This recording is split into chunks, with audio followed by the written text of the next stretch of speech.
Argentina এবং Cape ভার্দের মধ্যকার round of 32 knockout স্টেজের ম্যাচটি নিয়ে কথা বলবো। কাগজে কলমে এই ম্যাচে আর্জেন্টিনা অনেক এগিয়ে, র্যাঙ্কিং এও অনেক এগিয়ে এবং পারফরমেন্সের দিক থেকেও অনেক এগিয়ে আছে। অপরদিকে কেপ ভার্দে প্রথমবারের মতো বিশ্বকাপে এসে চমক দেখিয়েছে। তারা স্পেন এবং উরুগুয়ের মতো টিমকে রুখে দিয়েছে এবং সৌদি আরবের সাথেও গোল শূন্য ড্র করেছে এবং 3 ম্যাচে 3টি মূল্যবান পয়েন্ট পেয়ে সেকেন্ড রাউন্ডে মানে রাউন্ড অফ 32-তে আর্জেন্টিনার মুখোমুখি হয়েছে এবং তারা ভালো খেলে এই পর্যন্ত এসেছে, তাদেরকে অ্যাপ্রিসিয়েট করতে হবে। অপরদিকে আর্জেন্টিনাও গ্রুপ পর্বের 3টি ম্যাচে কনভিন্সিং জয় পেয়ে এই রাউন্ড অফ 32-তে গ্রুপ চ্যাম্পিয়ন হয়ে পরের পর্বে এসেছে। এখন প্রশ্ন হচ্ছে যে এই ম্যাচটিতে আর্জেন্টিনা কেমন করবে। চারিদিক থেকে অনেক আলোচনা আছে। কেউ বলছে এই ম্যাচে আর্জেন্টিনা খুব ভালো করবে, কেউ বলছে এই ম্যাচে আর্জেন্টিনা মোটেও ভালো করতে পারবে না, কেপ ভার্দে একটা আপসেট ঘটিয়ে ফেলতে পারে, কেউ বলছে এই ম্যাচে আর্জেন্টিনা কষ্ট করে জয় পাবে। এই বিষয়টা নিয়ে একটু বিশ্লেষণ করা যাক। আর্জেন্টিনা কিভাবে খেলবে। আমরা যতদূর এই আর্জেন্টিনার টিমকে দেখেছি, কোচ লিওনেল স্কলোনি একজন মাস্টার মাইন্ড কোচ। তিনি হুটহাট ভুলভাল কোনো ডিসিশন নেয় না। তিনি প্রতিপক্ষের শক্তিমত্তা দুর্বলতা দেখে ডিসিশন নেয়, ট্যাকটিক্স হাতে নেয় কিভাবে দলকে খেলাবেন। সে বড় দল হোক আর ছোট দল হোক, তার কাছে কোনো ম্যাটার করে না। একজন চ্যাম্পিয়নদের এরকম ভাবনাই অতি জরুরি। আবেগের বশবর্তী হয়ে কোনো ডিসিশন উনি নেন না। উনি সংবাদ সম্মেলনে এটাও বলেছে, প্রতিপক্ষকে যথেষ্ট সম্মান দিয়েছে এবং বলেছেন গ্রুপ পর্বের বিশ্বকাপের কোনো ম্যাচই সহজ না, বিশেষ করে নকআউট স্টেজে এখানে যে কোনো কিছুই ঘটতে পারে। যদিও আর্জেন্টিনা এই ম্যাচে স্পষ্ট ফেভারিট, তারপরেও তিনি প্রতিপক্ষকে সম্মান দেখিয়েছে এবং আর্জেন্টিনার প্রতিটা প্লেয়ারকে সতর্ক থাকার আহ্বান জানিয়েছে এবং স্বাভাবিক খেলাটা চালিয়ে যেতে বলেছে। এবং আর্জেন্টিনা যদি স্বাভাবিক খেলাটা খেলতে পারে, তাহলে আমার মনে হয় এই ম্যাচ নিয়ে আর্জেন্টিনা এত চিন্তা করার দরকার হবে না। তারপরেও ম্যাচটি হচ্ছে নকআউট স্টেজের ম্যাচ, বিশ্বকাপের ম্যাচ, তাই তো আমরা আর্জেন্টিনার সাপোর্টার যারা আছি তারা একটু চিন্তিত তো থাকবই। তার উপরে আছে আমাদের লিওনেল মেসি, এই মুহূর্তে এসে 6টি গোল করে টুর্নামেন্টের সর্বোচ্চ গোলদাতা হিসাবে তালিকায় আছে। তার সাথে আছে Mbappe, Haaland, Vini junior, Harry কেনও তার সাথে রয়েছে। তো এখানে আমাদের একটা টেনশন, মেসি এই ম্যাচে কয়টি গোল করবে কিংবা আদৌ গোল করতে পারবে কিনা, কেপ ভার্দের ডিফেন্স ভাঙতে পারবে কিনা, সেটা নিয়ে আমরা একটু আলোচনা করব। তো আলোচনায় ফেরা যাক, বিশ্লেষণে ফেরা যাক। আর্জেন্টিনা এই ম্যাচটি কিভাবে শুরু করবে।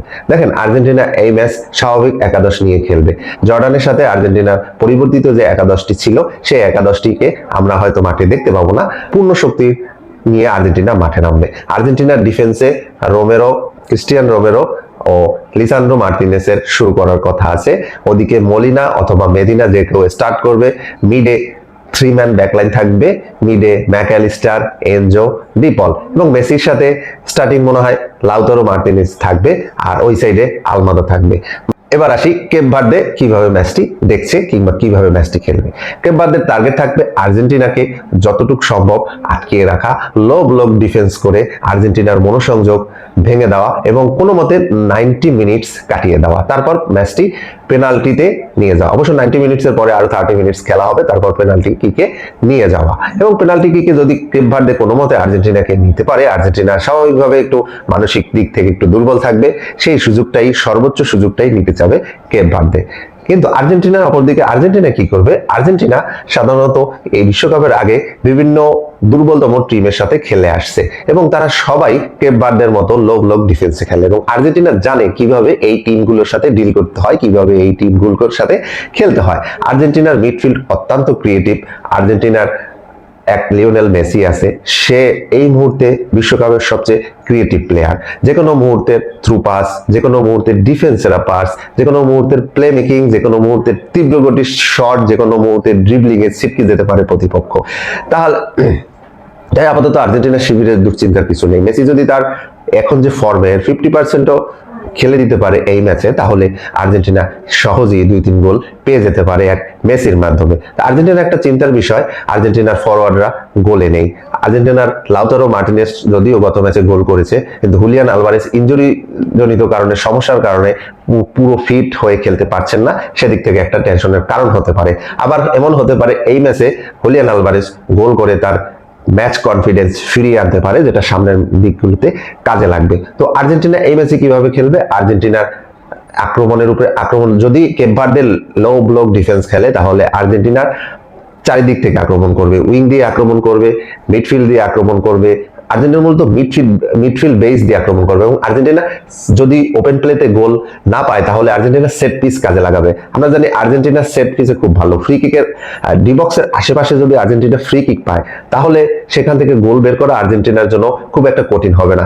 আর্জেন্টিনার ফ্রি কিক টেকার গুলো দেখেন, বস লিওনেল মেসি তো আসেনি, সাথে আছে এনজো ফার্নান্দেস, ম্যাক অ্যালিস্টার, তারপরে লো সেলসো। এই লো সেলসোর কথা না বললেই নেই, গত ম্যাচে জর্ডানের বিপক্ষে অসাধারণ একটি ফ্রি কিকে গোল করেছে। কেউ যদি ফ্রি কিক টেকারকে সেটা যদি না দেখে থাকে তাহলে মনে করবে ফ্রি কিক টেকার মেসি, সেম অ্যাজ মেসি। আর্জেন্টিনার সেট পিস থেকে গোল করার লোকের অভাব নাই। তারপরে আর্জেন্টিনার ডি বক্সের বাইরে থেকে অনেকেই গোল করতে পারে তীব্র শটে। এখানে আমরা মেসির নাম উল্লেখ করতে পারি, ডিপলের নাম উল্লেখ করতে পারি, মলিনা বিশ্বকাপের আসার আগে বক্সের বাইরে থেকে কয়েকটি তীব্র গতির শট ক্লাবের পক্ষে মলিনা করেছিল।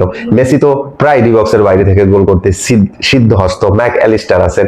আমার মনে হয় এই ম্যাচে আর্জেন্টিনার এত টেনশন করার কিছু নাই। আর্জেন্টিনা যদি স্বাভাবিক খেলাটা খেলে তাহলে 2-3 গোলে আর্জেন্টিনা জিততে পারবে। অপরদিকে কেপ ভার্দের যদি কিছু এই ম্যাচ থেকে নিতে হয়, অর্জন করতে হয়, তাদের জীবনের সেরা খেলাটা তাদের খেলতে হবে, তাদের লাইফের বেস্ট খেলাটা তাদের দিতে হবে, এবং তাহলেই যদি কিছু সম্ভব হয়। যদিও ফুটবল গোল খেলা, তারপরেও কাগজে কলমে ধারে বারে আর্জেন্টিনা এগিয়ে আছে এবং আমার মনে হয় আর্জেন্টিনা এই ম্যাচটি ইজিলি জিতবে। আর্জেন্টিনার জন্য শুভকামনা জানিয়ে আজকের ভিডিও এখানে শেষ করছি। তো আজকের মতো এখানেই শেষ, দেখা হবে ম্যাচের পরে ম্যাচ বিশ্লেষণ নিয়ে। আশা করি আর্জেন্টিনা ভালোভাবে জিতবে।